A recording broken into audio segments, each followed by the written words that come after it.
Is there any relevance of native speaker norms? That's a question for TEFLologists. Is it better to focus on form or to focus on forms? That's a question for TEFLologists. If you use a textbook, is your classroom authentic, or should your approach be more learner-centric? From feedback to learner autonomy, we'll discuss it all on TEFLology. I'm Matthew. I'm Rob. And I'm Matt. And welcome back to the TEFLology Podcast, a podcast all about teaching English as a foreign language and related matters, presented by three self-certified TEFLologists.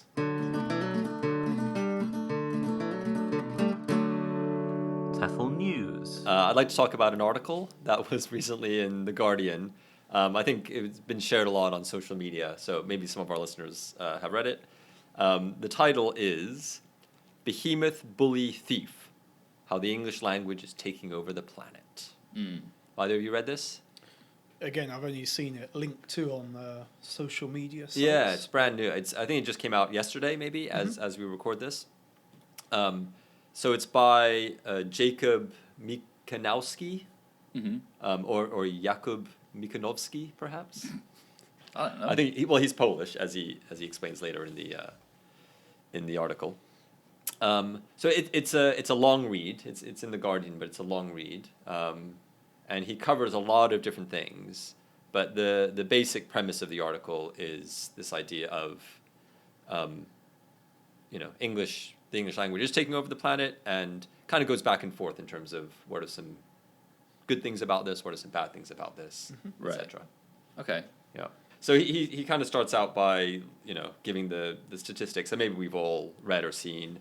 It says about 400 million people speak English as their first language, 1 billion more as a second, perhaps.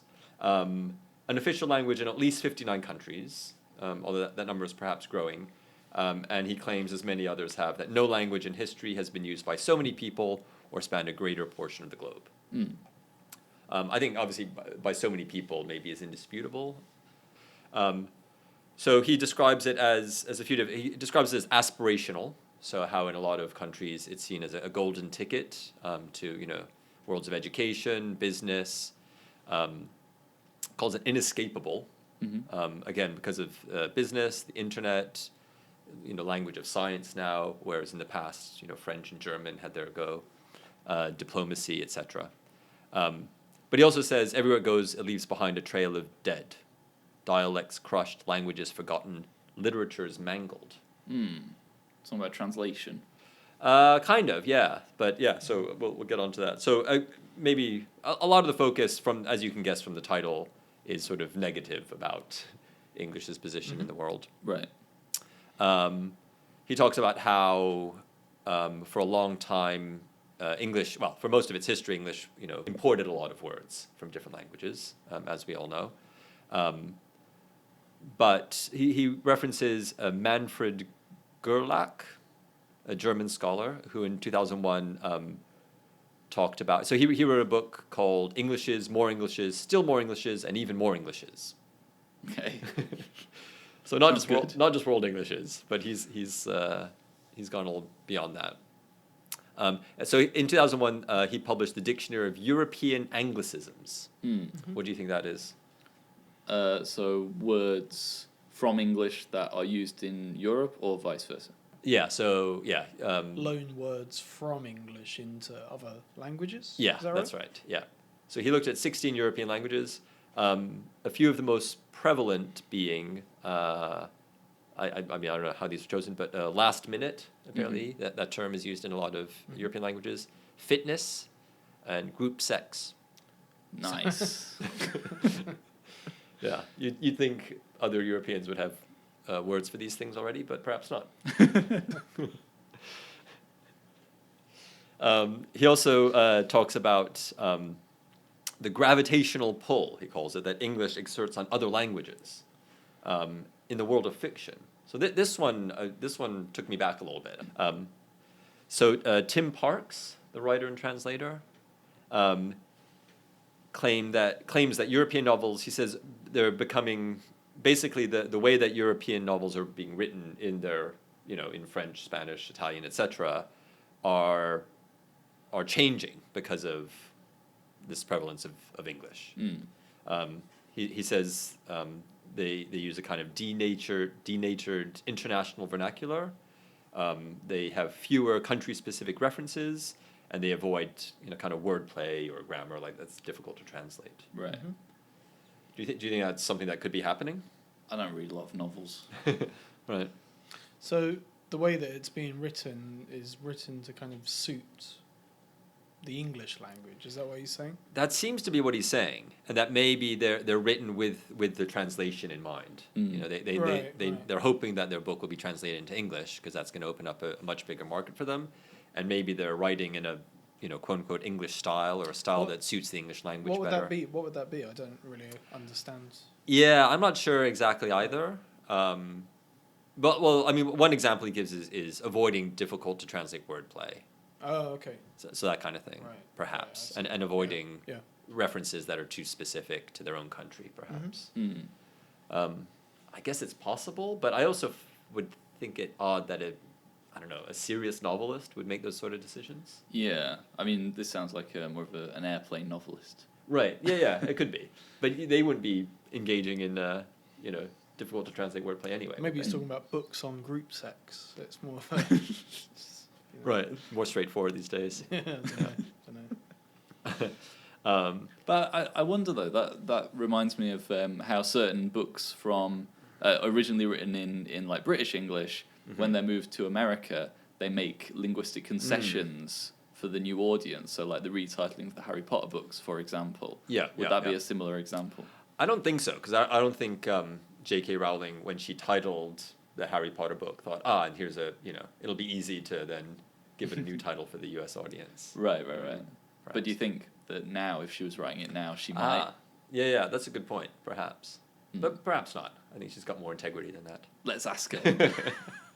Another example, which I think maybe has a bit more merit, is researchers at a university in Milan, or the IULM, whatever that is, University of Milan, apparently have noticed over the last 50 years that Italian syntax has maybe moved towards patterns that follow English models a bit more closely. Examples they give is use of possessives instead of reflectives to indicate actions to do with the body, putting adjectives before nouns, whereas in other cases they might go after. Talks about German also adopting English grammatical forms. And then the last example is one I'd heard of before, which is Swedish, changing some of its rules. I think the example I've always heard is using S as a plural marker rather than EN or N. Is this putting the cart before the horse then? So like the claim is, in terms of the literature, that the people are writing books in a way which makes it easier to translate into English, but here it's saying the languages themselves are moving closer syntactically towards English. Yeah. So how do you distinguish between those two? I think both could happen. Both could be happening. But could it just be that the people, it looks like they're writing books to be easier to translate into English because their language has shifted towards English? Perhaps, yeah. It could be. But it could also be both. Yeah. Or neither. Exactly, yeah. So the author goes on to talk about how English, within the Anglophone world, within us, people who have English as our mother tongue, we don't really think about English's place in the world. But he describes people outside what he calls the Anglophone world. He says living with English is like drifting into the proximity of a supermassive black hole whose gravity warps everything in its reach. He says every day English spreads, the world becomes a little more homogeneous and a little more bland. It's probably true. Could be true, yeah. So he seems to be taking quite like an imperialistic view of English here, right? An anti-imperialistic view. Well, no, but this guy seems quite sceptical of English dominance. That's what I'm saying. He doesn't seem particularly positive about it. Yeah, that's what I'm saying. So he's anti-imperialist rather than imperialist. Right. Yeah. He's taking the view that English is imperialist, but he's taking an anti-imperialist view. Yeah, sure. Yeah. But obviously other fields are more positive about English, like global Englishes or world Englishes even. Yeah. So and they seem to have a completely different ethos about English in the world to this guy does. So. I don't really know too much about them, but do global Englishes and world Englishes, do they take a view in terms of is it a good thing or bad thing, or is it just descriptive? I don't know. I guess they're more positive of the varieties of English as opposed to everyone speaking an English in the world. Like, yeah, I don't know. But they are also they're also concerned, or World Englishes scholars, I guess, are concerned with the way that World Englishes reflect national and cultural identity in a distinctive way, and that's it's not just the linguistic things, but also the cultural inflections, and of course those two are connected, right? So some of the things that he mentioned here, that is a World Englishes example, right? How the local Swedish language is beginning to reflect English. But that's not World English. World Englishes would be an English that was inflected by Swedish rather than the other way around. Anglicized Swedish. But anyway, he seems to be taking a more negative view. Yeah, he generally is. So, yeah. He talks about we've spoken about it on the podcast before, how China has more speakers of English as second language than any other country, and so you get these, what was it, crazy English we discussed? He talks about English in Korea. He talks about this idea of, or this phenomenon of parents in South Korea having their children undergo a type of surgery. Is this the tongue surgery? The tongue surgery. I've heard about this. Yeah. Do you think that's true? I think it's probably very minimal. I doubt it's very widespread. Yeah. So this is the idea of, basically a surgery in the mouth, which is supposed to make it easier for their kids to produce rhotic sounds or something. I don't know. Well, we should look into that for another culture new section, perhaps, for a later episode. Maybe. Sure. Yeah. Maybe. Yeah. It seems to me like a urban legend. I don't know. But maybe it's probably happened once or twice. There's probably a company that advertises for it. Right. Yeah, but. So the article of this, so he's kind of laid out all these arguments how English is this bully and behemoth in the world and its dominance.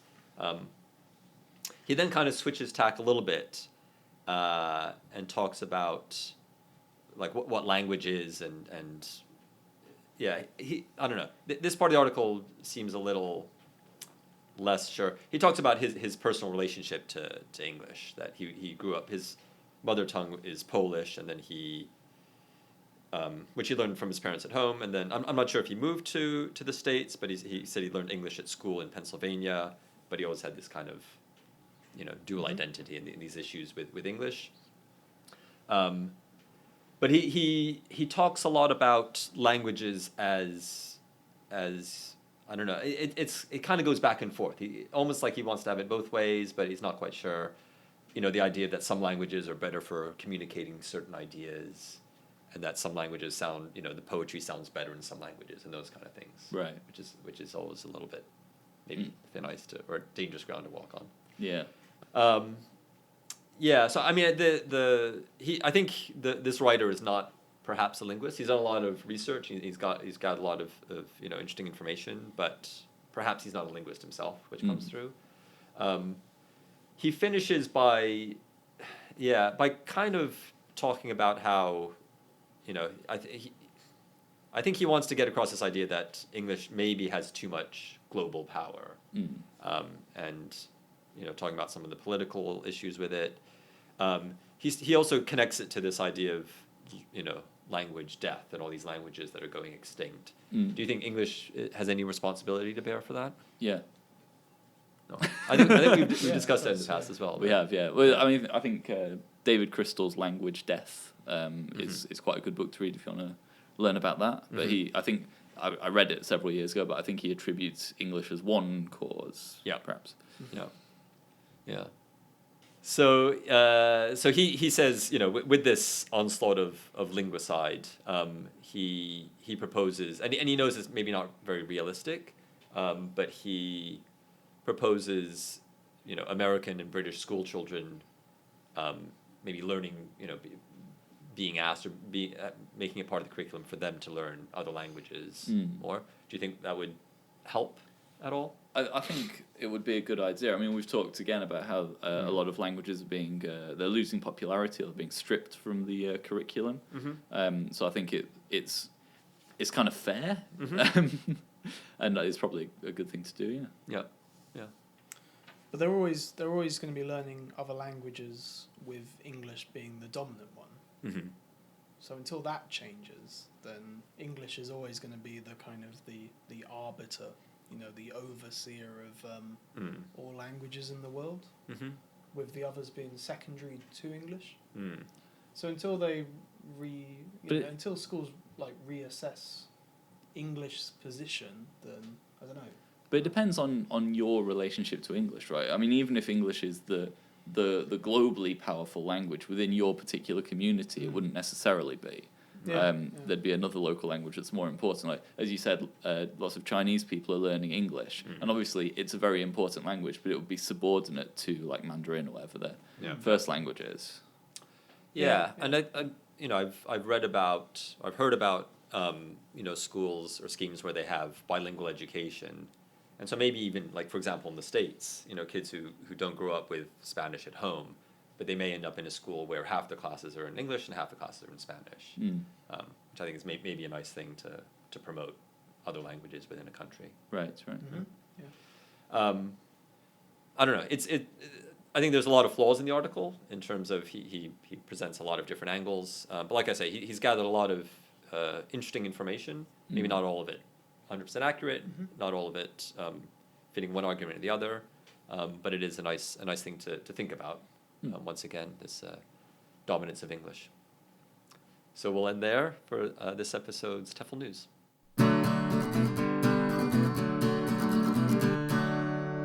TEFL Pioneers. This episode's TEFL pioneer is Andy Kirkpatrick. I'm sure you've both heard of him. There's several of his books sitting on the shelf next to us, including the Routledge Handbook of World Englishes, which he edited, and various others.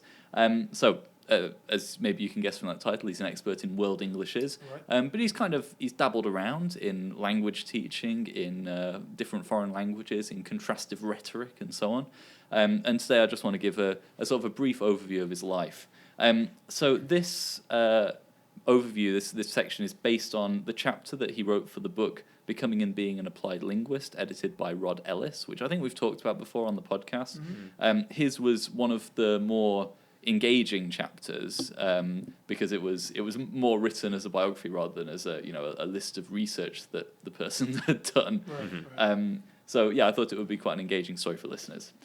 So he was born in England in 1950 and moved to Malaya at the age of 18 months. So his father, I think, was working there. And as a child, he moved around between Kuala Lumpur and Singapore and was exposed to a multilingual environment from a young age, lots of different languages being spoken around him. So when he was a child, he played with local children. He grew up speaking Malay and Hokkien Chinese, and also heard many different varieties of English from the people who also worked in the same company, so Australian English, Scots, and so on. And so he learned, to some degree, these other Asian languages as well. So it's a very multilingual start to his life. And I think, I wish I'd had that, actually. More of a multilingual start. Sounds nice. At the age of 7, he was sent back to England for schooling while his parents stayed abroad, which was apparently quite usual at the time. And at school, he learned French, Latin, and Greek, though he says not very successfully. He felt the immersion that he experienced as a child was much more effective. And his classics teacher used 2 acronyms to give feedback on his language work. See if you can guess what these are. DNTTBF and AYTTBF question mark. The first one, DNTTBF? Yeah. You first one, correct, do. Do not try to be funny? Yes, correct. Do not try to be funny. And the second one, the question was, are you trying to be funny? which was the stronger of the 2. Right. And he notes that he was told that he was supposed to be learning French as though he came from Tours. And he remembers thinking at the time, well, why do I have to learn it in such a specific way? And maybe that's a bit foreshadowing for later in his career. He mainly learned through grammar translation, and he went on to study modern Chinese at Leeds University. But he took a break in the middle of his third year to go to Brussels for no reason. And he had to learn French, obviously, which he learned through the audiolingual method. He then went to Taiwan to learn Chinese, but ended up being hit with a ruler by the teacher for not reading Chinese classics perfectly the first time around, and so he left the college. But he later went back and began teaching English at a missionary hospital, which was his first time as a teacher.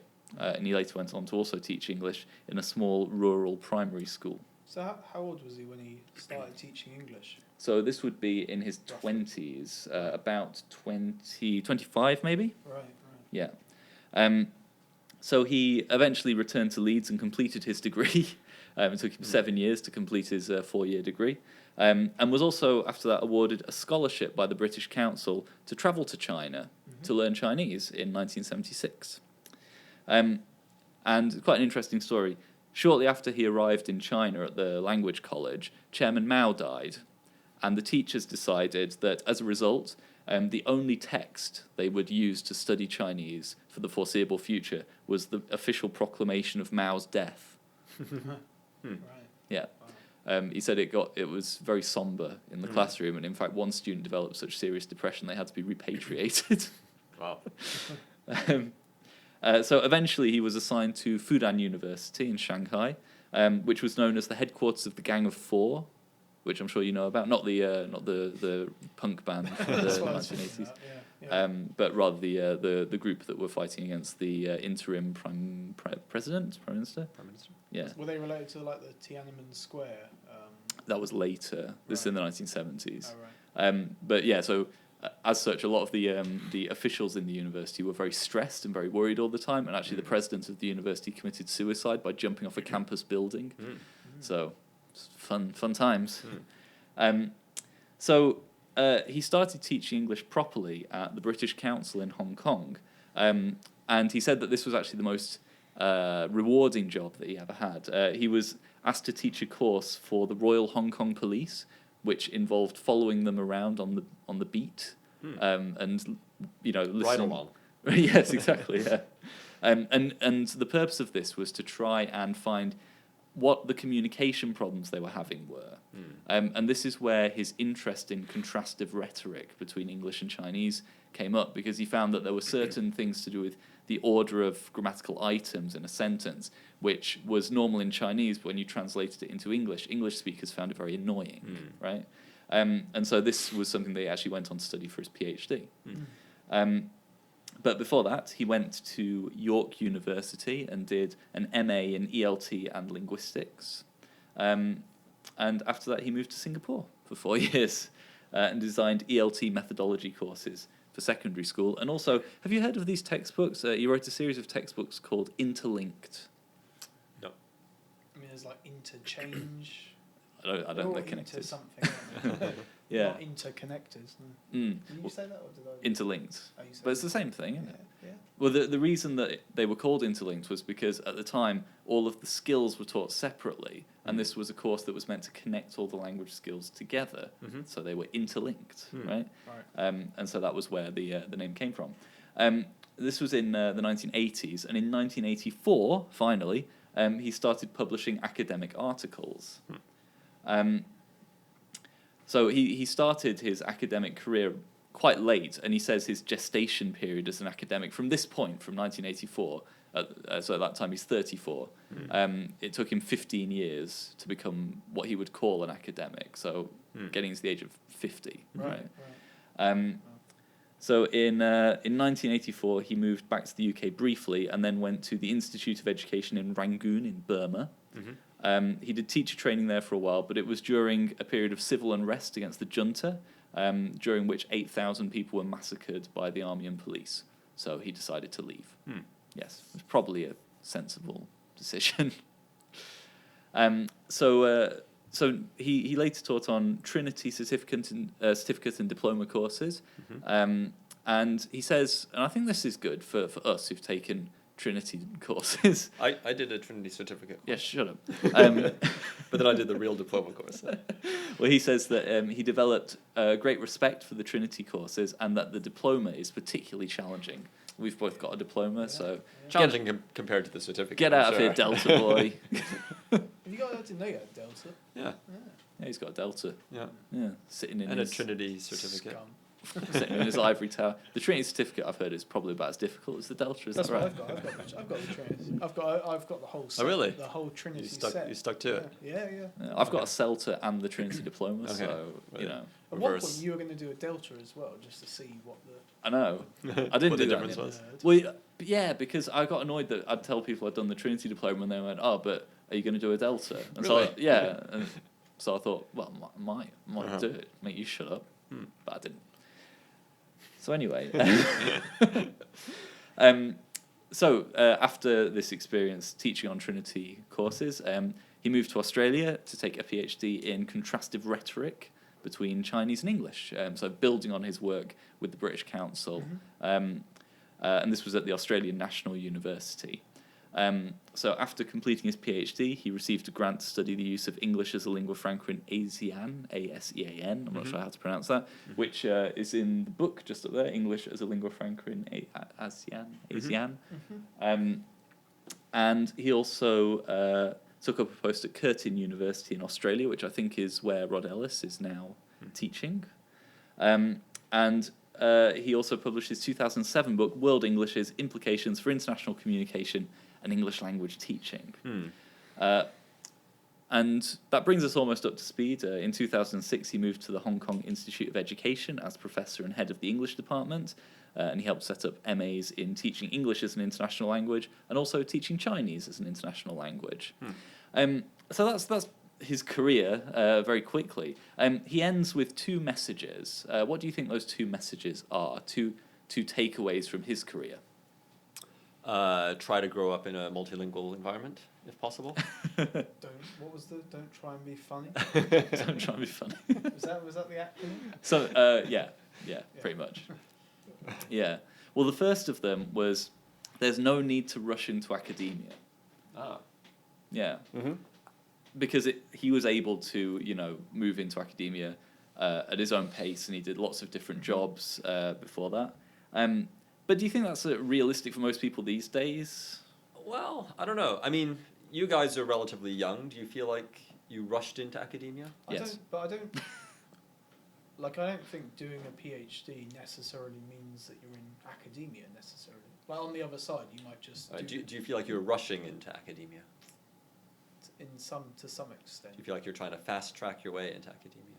No, it's going to be a long journey. But I don't think like a PhD necessarily equates to being an academic at the end of it. No, it doesn't necessarily. It just means that you're doing a. No, but working at universities, publishing papers and that kind of thing. That's being an academic. Yeah, right? Being employed full time by a university, even part time by a university. It's kind of periphery. Writing academic work. Academia. Why? What is proper academia for you? I don't know. That's the thing. I think it's going to be a long journey. I think you'll find out that it doesn't exist. I think it's just like an image you've got of a fusty professor with elbow patches. Right. But I don't know. I get the sense that I don't really know, but I get the sense that you guys didn't necessarily rush into it. Like you did it at your pace, and it maybe somebody looking from the outside would think you're relatively young, but I also feel like you didn't force yourself, in a way you didn't want to, or did you? I don't know. Well, I didn't force myself. I forced myself, but I wanted to. Right. So I think because I think I have rushed into academia to an extent. Like Okay. I got I'm now full time at university. I got a tenured position at about 30, and I've done my PhD. So I rushed into it quite quickly, but I always had a focus. I think from very early on that's what I wanted to do.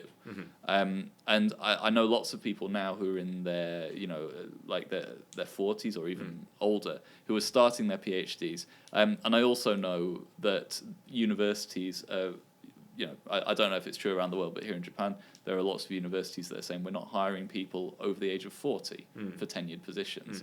So, I mean, I think it's, if you're someone like Andy Kirkpatrick, who's who's grown up and had the opportunities to do lots of different things with his life, then maybe you can just sort of go into academia later on. But I think for a lot of people, it's not really an option. I think what he more means is that you need to be writing about your experience. You need to have experience to draw upon, which I think he has.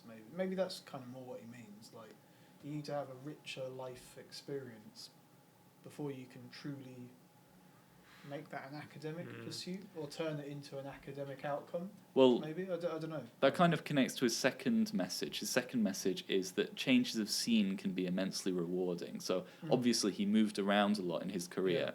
And this book that that the chapter features in is written for academics. And he says tenure's nice. It makes you feel comfortable and secure, but at the same time, it's maybe kind of it stops you taking risks. It stops you from exploring. It stops you from experimenting a little bit.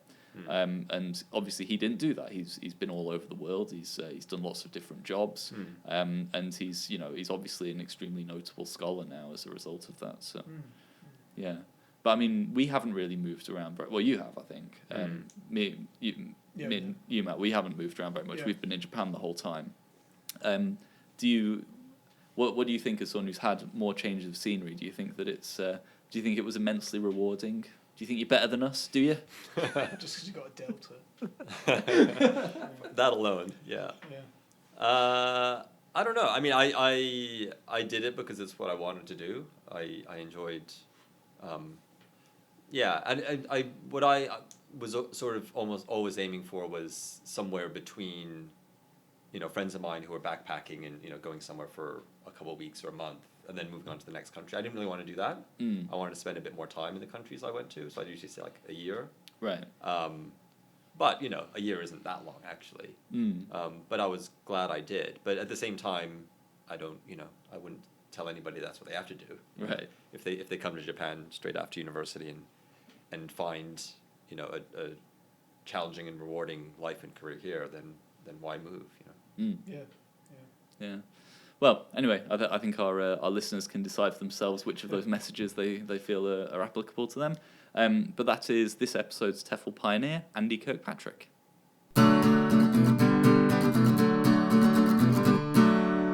TEFL cultures. So for this week's TEFL culture section, I'd like to talk about polyglots. This is something that's kind of I've wanted to talk about these polyglots for a while, actually. These polyglots. I think so. This section is going to be more of a discussion section. I haven't really planned much to talk about, and there's a reason for that as well, which we'll probably come to. But over the past sort of decade or so, maybe even longer, I think, actually. There's always been polyglots around. As we talked about earlier on in your section, Matt, like, there's people in Papua New Guinea that can speak 20-odd different varieties of different languages. There's been polyglots in the history of the world, right?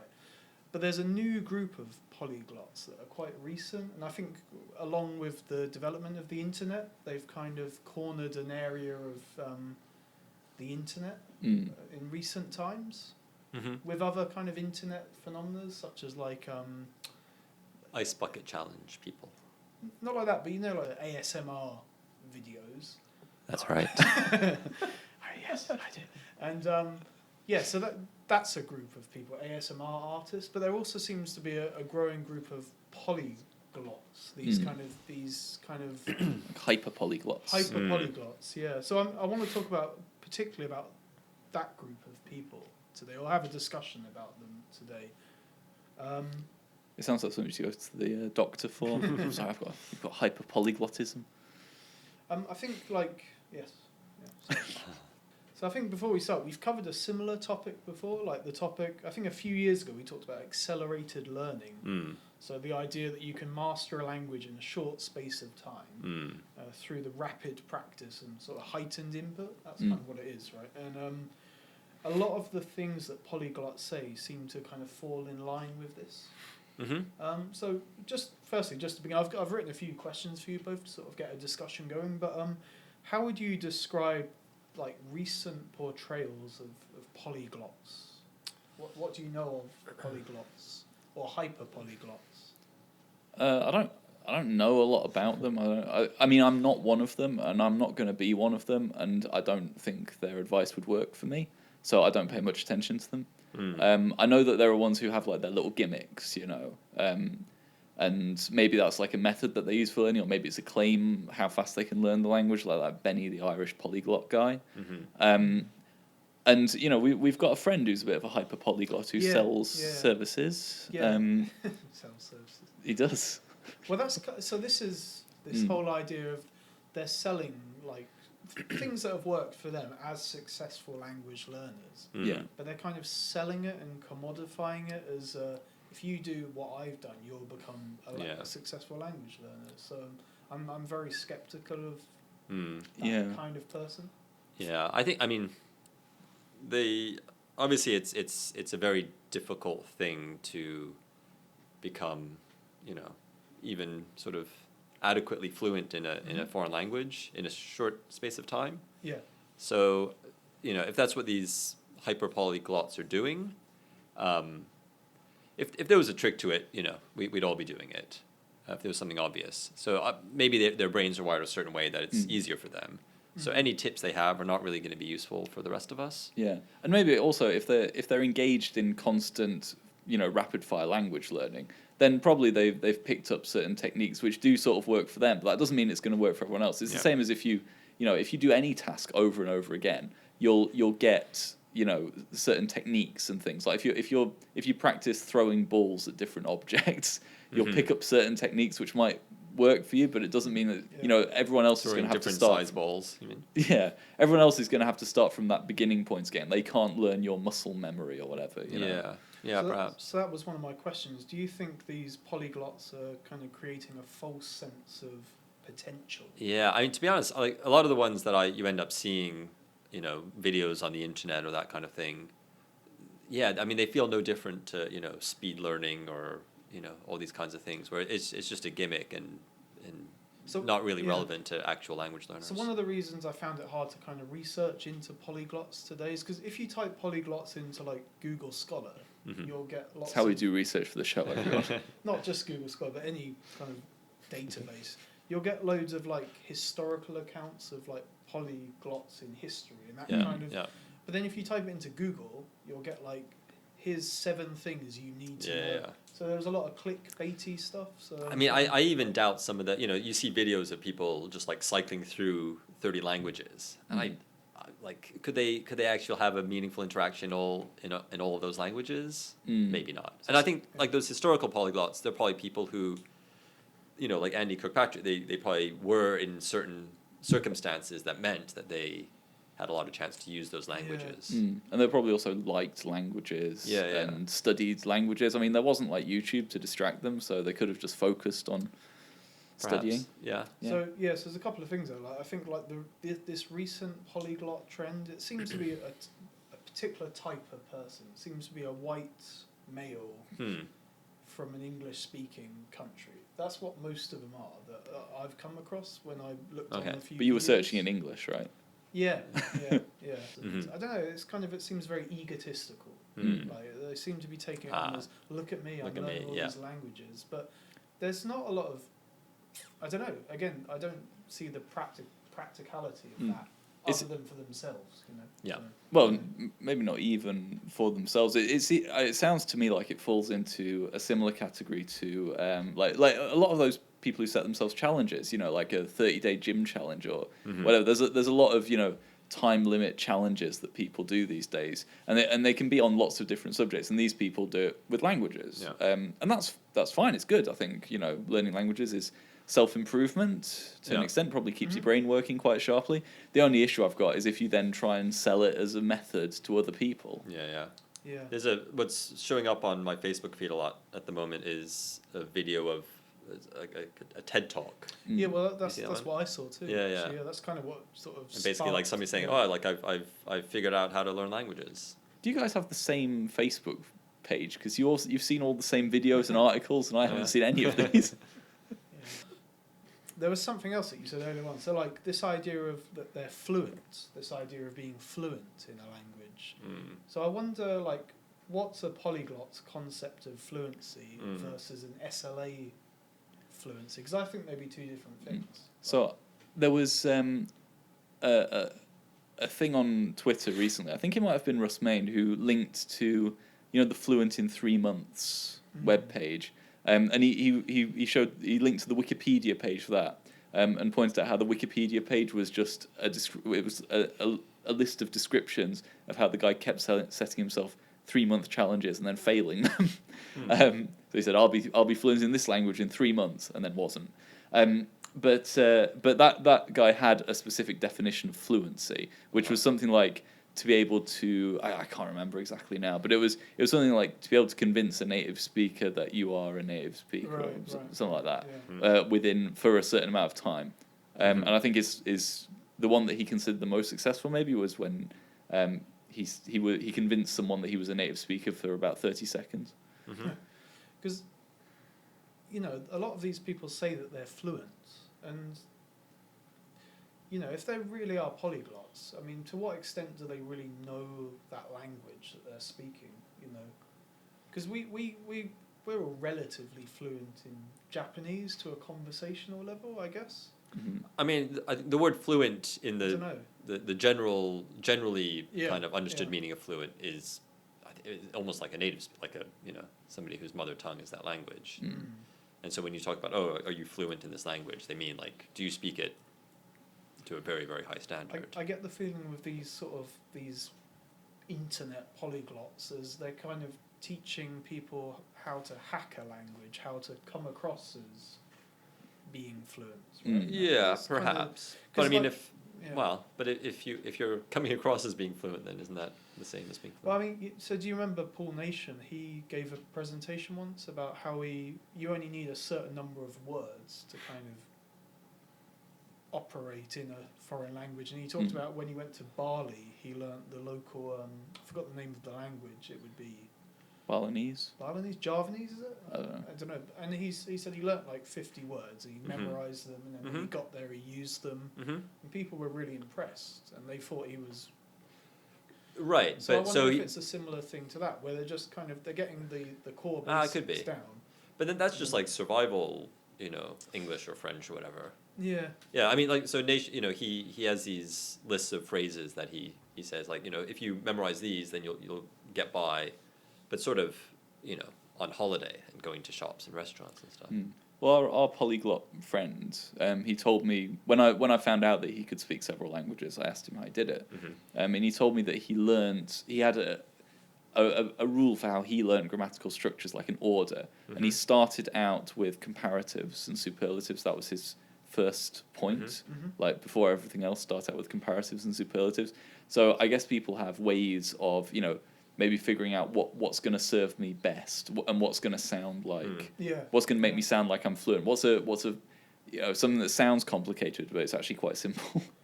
I don't know. How many languages does he speak? That's 5 or 6 to fairly good levels. Okay. But again, I think we're coming across as being very anti-polyglot. I'm very impressed. No. Yeah, of course. I'm extremely impressed by polyglots. I can't do it myself. I'm impressed, but what sort of and I think like English teaching's an industry as well that we're involved with. And brave stance. But it is an industry and there's money involved. But it seems that a lot of these polyglots are also saying that I'm going to sell you something. And why are they commodifying it and making it a thing that you need to buy or click in order to learn about? So like one of the we live in a capitalist society, Matt. One of the questions I had is why can't they just do shut up and go away? Well, but we don't know about all the tens of thousands of polyglots who we don't hear about on the internet. Do you think, so this is kind of related, do you think that successful language learners, such as those people, could be or are successful language teachers as well? Because should they be turning their attentions to language teaching rather than language selling? Well, this is what we discussed before. Like, there's nothing about being a good language learner that necessitates that you'll be a good language teacher. It might be the other way around, as you mentioned, Matt. If you're very good at learning languages, then maybe you're not going to be as empathetic with your students. Maybe you're not going to be able to help them with their struggles. But on the other hand, would you want someone who hasn't been able to do, who's failed at the task they're teaching you? Right. Yeah. Just maybe one final question. Do you think to what extent do you think like being a polyglot is innate? Like the skill of learning a lot of languages very quickly and well, or fluent, is innate? And if it is, then why are they bothering to share their skills with other people? Why not just tell your story? They're trying to make money from the skill that they have. So this is my problem. I don't know. It's tempting to draw comparisons to people like Mozart, because people say, oh, he was just a genius, a prodigy. But of course, he was also trained constantly in music from the age of one. Yeah. So, I don't know. I don't think there's a way of knowing unless we do like a twin study or something with 1 million twins. Yeah.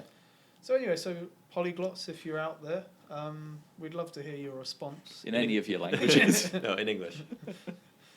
Yeah.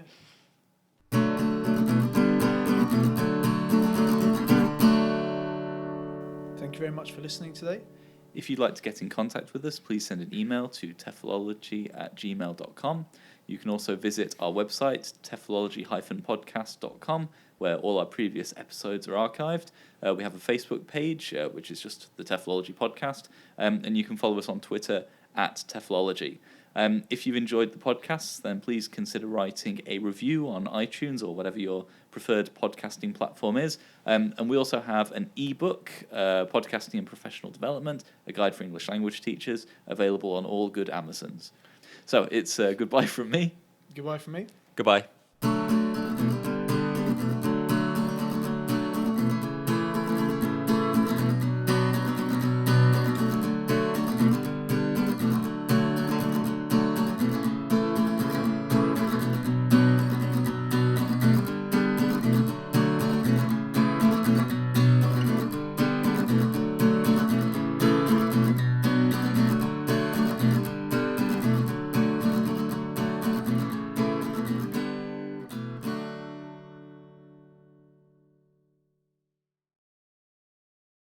Our fans will stick with it. They love us.